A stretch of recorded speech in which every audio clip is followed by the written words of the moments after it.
Hey! Cat, are you there?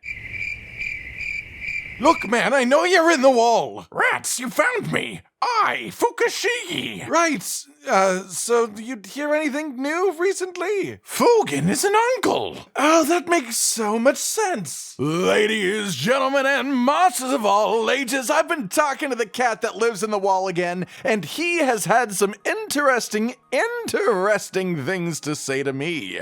Fukashigi seems to have gotten himself in a bit of a bind, as it is too dangerous for him to tell us these secrets in the game itself in person, or I should say in person, but he has found a way to contact us directly by hijacking the Monster Hunter Twitter account on occasion over the last few months, slowly but surely dropping us little tidbits of information. And while some may seem a bit innocuous, I'm sure it'll all come together in the end. So let's have a look at all of these recent messages and talk about the possible greater meanings of each one within the world of Monster Hunter Rise. Fugen the Elder has a badass niece.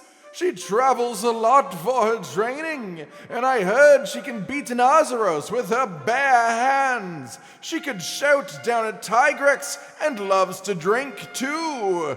Isn't that a meowsing? Yeah. This first bit of information is actually immediately interesting for multiple reasons. Thank you, friendly feline. Firstly, she beat up a bear with her bare hands. I'm just saying. No mention of what weapon she herself uses when she's not using her bare hands. If you want to be a really crazy person, you could even say that this implies a fist-fighting weapon is in the works. But then you would also sort of have to say that it implies a shouting weapon to use against Tigrex. So maybe not so much. But this is a character of very notable strength that is said to be traveling a lot. Almost seems like an easy seed for someone for us to run into, I don't know, in say an expansion of sorts to Monster Hunter Rise, where we travel to a different place. To wrap prior things up for people, specifically only referring to information from prior messages of Fukashigi, the informant himself, my current running theory is that the expansion will be focused on and around Rondines' homeland, which likely also has something to do with Yomogi the chef, who a lot of characters' backstories seem to be suspiciously connected to in one way or another. That said, this secret seems like a bit of a teaser for a character we could easily meet in that situation. Oh, I'm hearing Fukashigi tweet again. What's this? Kamitsu, the Sweet Tooth's favorite weapon, is the hammer because it looks like a giant candy apple. I heard that she trains with it while waiting in the village during a rampage. Right, the hammer. Very fair enough to be your favorite weapon for any reason, but as someone who partially loves the hammer because of its silly head-on-a-stick options, I can appreciate anyone who likes hammer for its aesthetic specifically. If you want to guess what this could imply, maybe we have a candy apple hammer in the works for some point in the future. Or maybe we have Kamitsu the Sweet Tooth becoming an actual rampage helper, an actual siege item that you can make come out of the installment. That would be interesting to have in a future update. Maybe that could happen. Or maybe it's just a cute little blurb about the weapon preference of an up-and-coming hunter who currently is a child, but is always on brand. Rice ball artist say haku is really into sweets.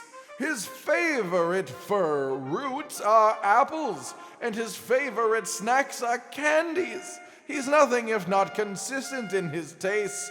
By my whiskers, wasn't that juicy? Okay, look, calm down, Sahaku. We had this whole story in game about this kid falling for Kamitsu, the candy apple saleswoman, who apparently is also a hammer main, and now he's going around saying that his favorite fruits are apples and his favorite snacks are candies, and that seems just a little bit on the nose, don't you think, bud? Oh, well, go on, you little scamp. It's harmless to enjoy candy apples. Well, unless they have a bomb in them for some reason. Kamitsu, the Sweet Tooth, managed to impress Master Sushi with her skills. When training with this pupil Taishi, he noticed that she had a genius level for hunting. By my whiskers, wasn't that juicy? Well, now we definitely have something hinting towards Kamitsu being a rampage helper in the future here. Not much else that is too crazy unless they're saying that she's going to be in some future, like, long distant ahead Monster Hunter game as a fully empowered adult hunter. You know, that'd be sort of cool too. It is I, Fukashigi, the informant here with secret information. Did you know Master Sushi saved the lives of his buddies Flash and Rumble? He saved them from a Meowinster attack when they were still small, and now they're his trusty buddies. Meow, very touching. Wow, I sort of actually wish that I had this kind of backstory with my Palico and Palamute, instead of just, like, buying them for money.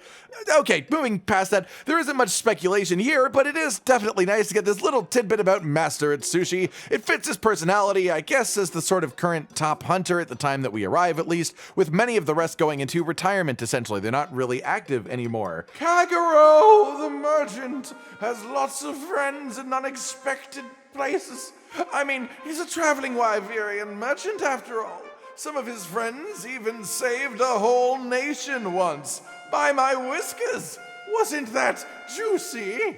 Now here we go. That is some meaty information right there. Want to know why? The word nation. The mention that Kagero has friends who saved a whole nation. We don't hear a whole lot in actual canon in-universe lore about things like countries, so this is sort of big. We know that a lot of the villages that we are in Monster Hunter games are generally considered more secluded areas, but there are tons of implications in Rise that Rondine comes from somewhere with a bit of a medieval vibe, and I could totally see specifically that connect to this. That nation having some sort of queen who has knights and that type of thing as a guard of sorts. Obviously, I'm connecting threads that have no real business being connected, but it triggers my little lizard brain, so I've got to say something about it out loud. So let's stick to Fukashigi facts for a little bit. Kagero is a mysterious but heroic retired hunter who, while living his life as a traveling merchant now, happened to take enough of a liking to Kamura to stop here somewhat permanently. Surely something is drawing him here, keeping him here, that he can't find in other places, at least in this general area. We also know that a mysterious Wyverian dropped off Yomogi when she was a baby, who theoretically was born into some sort of distant aristocracy. The Wyverian who dropped her off was probably not Kagero himself, but his mysteriously stopping in this town, combined with how mysterious Yomogi's circumstances are, the fact that Kagero's friends are said to have saved a whole nation, which is easily the type of place that could develop said aristocracy and a type of event that could result in a displaced child. My overarching theory, Yomogi is a lost child from Rondine's homeland, which is a nation that Kagero's friends once saved. Maybe even Kagero himself included in that party. Maybe I'm crazy, or maybe everything's starting to add up together. The bodies of Handler Iori are named Flare and Blaze. Apparently, Fugan the Elder came up with their names in a flash. They sure sound like him. Meow, heartwarming. Fugan likes fire, and I guess that's not surprising. He came up with them in a flash. This is big himbo energy naming, and Fugan, yeah, the Fugan is a bit of a himbo. Just saying, sorry, big guy. The mark for Yomogi the chef's tea shop came from the cloth that she was wrapped in when she was brought to Kamura as a baby. Meow, very interesting. Well, what was I just talking about? That whole connection of everything leading back to Yomogi and her mysterious origins? Now we know that this specific symbol is from that land. Unfortunately, that doesn't really tell us a whole lot past that. We can try and decipher the symbol a little bit, and, well, it looks a bit like an angry frog face with a big chin and a mustache that's somehow shaped like a crescent moon. And the most interesting place that I can find this symbol in the area is actually this window in the hub above the item box. Everywhere else that this symbol is directly related to the tea house in some way, on seats for actual eating on, or in the flags beside the actual place. This itself is a bit out of the way, and the only time that I've actually seen it carved out of something rather than just a design on a cloth. Let me know if you guys can work out something more from this symbol than I can. Also, she has a unique version of said symbol on her outfit itself, hidden behind the plate that she holds in front of her. But she shows you the symbol when you start to interact with her. It has a couple of full circles above the normal symbol, with a couple of other details also changed. Just thought this also might help it all fit together somehow. You know what the quest maiden loves? Hot springs! You thought I was gonna say Dango, didn't you?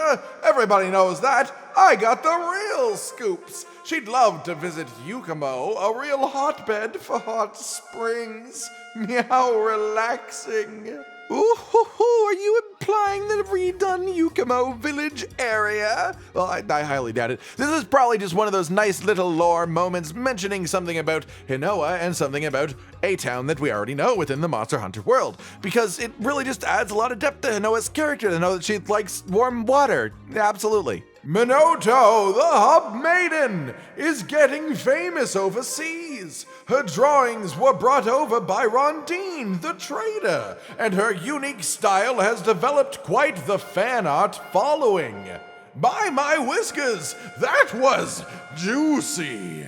Okay, come on, tell me this isn't just a nice, easy tie-in to excuse Minotto coming with us eventually to this crazy new land that we'll be visiting in the expansion. I don't care if it's based on speculation, I'm committed to this now. Guildmaster Hojo once beat a Tetranodon using sumo wrestling. When he was a hunter, bringing a Meowster down with sumo was unheard of. People still speak of it in awe.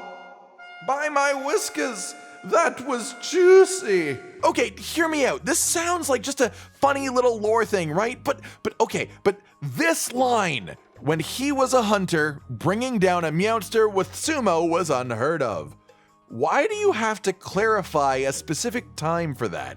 If you are saying that it was unusual when he was a hunter, are you implying that it is now more usual? Fukashigi told us that Fugen has a niece that can beat an Arzuros with her bare hands. Note that that didn't specifically say that she punched it or anything like that, but beat with bare hands, which is a bit open-ended as to style other than saying unarmed. Now, Hojo is sumo wrestling. Are we going to have some sort of crazy sumo fighting style introduced to the series, or something in the Rise expansion? Look, I know it sounds insane, absolutely ridiculous even, but when he was a hunter seems like a very specific quantifier for that sentence. The note that people still speak of it in awe means it is, of course, unusual, but who's to say that Hojo couldn't teach us? Look, I like ridiculous things in Monster Hunter. Of course I'm trying to grasp at the straw of a potential sumo fighting style weapon where you knock the monster around the place with your body itself as a weapon. If you were hoping for more information from Fukashigi though, that's all you're gonna get for today. So you'll have to look forward to future updates from Fukashigi himself. After all, it takes a lot of time to get this kind of information without putting yourself in mortal danger. Thank you for your service, Tiny Cat Spy, and good luck in your ongoing efforts. What do you all think about this whole situation? Do you think that the Monster Hunter Rise expansion will be centered around Yomogi's origins, as I do? Do you think that Kagero and Rondine are connected to all of that mysteriousness? Do you think that we have any goddamn chance of a sumo weapon? Really, I want it in the game! Like if you like the video, subscribe and hit the notification bell for more, and most importantly, ladies and gentlemen, until next time, stay sweet. Josh, Cotton, and Hollow with the videos, dropping the humor like a hammer on your tippy toes, bringing entertainment on a daily arrangement to take our insanity and turn it into entertainment. Yes, I said entertainment twice, to reiterate that it is nice to look into your faces on a mostly daily basis when you let us in your homes to make the whole world a stage. Goodbye.